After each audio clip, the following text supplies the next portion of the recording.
Contributions of prominent African leaders.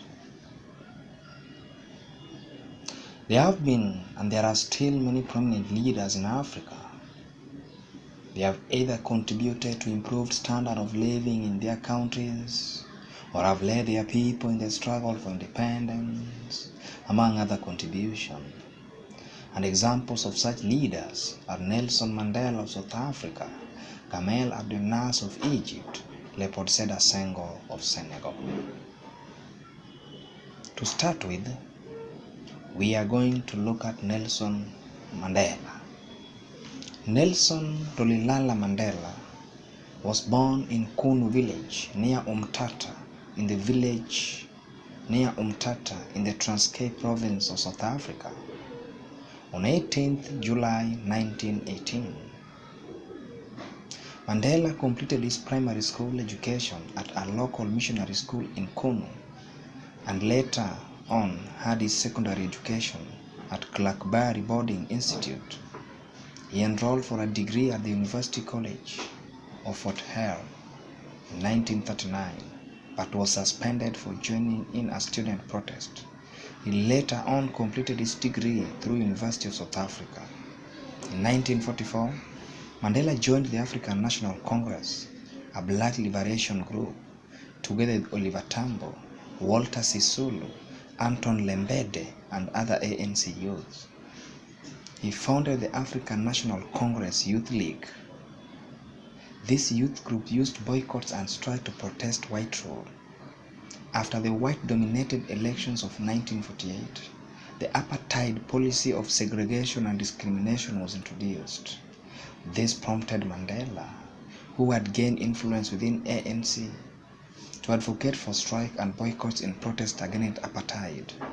In 1952, Mandela was elected deputy president of the ANC. In 1961, Mandela, together with other African National Congress youth leaders, formed a movement called Umkhonto we Sizwe, which means Spear of the Nation. The main aim of Umkhonto we Sizwe was to use force to bring about change in South Africa. In 1964, he was tried for incitement and planning to overthrow the government. This was after arms were found at the headquarters of the underground Umkhonto we Sizwe movement. He was sentenced to life imprisonment and sent to Robben Island prison.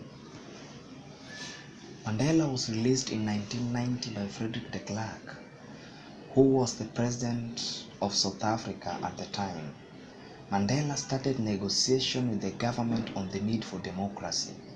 In 1991, Mandela was elected president of the ANC.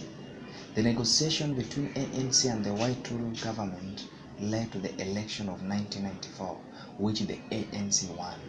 Mandela became the first democratically elected president of South Africa. He ruled for 5 years and voluntarily retired from politics in June 1999. Mandela died on 5th December 2013, aged 95. Contributions of Nelson Mandela. He provided leadership to the liberation movement through the ANC. He led other youth through the African National Congress to demand for the redistribution of land, free primary education, and that the workers be allowed to join trade unions. He successfully formed the military wing of the ANC, which fought for the liberation of South Africa from white rule. He united the people of South Africa in the struggle for majority rule and independence. He united all races of South Africa. He helped to bring peace through negotiation in many African countries. He did this, for example, by chairing the Burundi peace talks. Mandela set a good example to many African leaders by voluntarily retiring from active politics.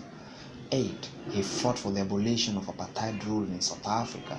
Apartheid was a system which discriminated against black people in South Africa. I'm repeating. Apartheid was a system which discriminated against black people in South Africa.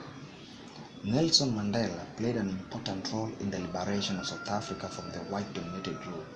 He also laid the foundation for democratic rule in South Africa.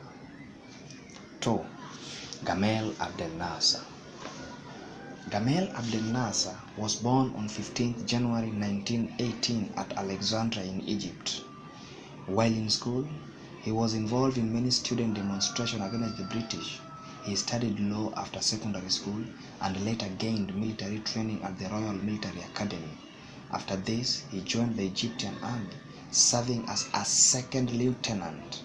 After the Second World War, he and other nationalist officers formed a secret movement called the Free Officers.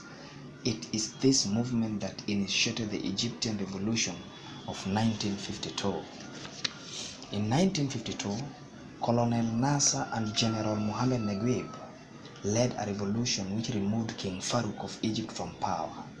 This was because the government of King Farouk was corrupt and inefficient. A republic was established in 1953 with General Mohammed as president. However, Neguib was unwilling to continue the reform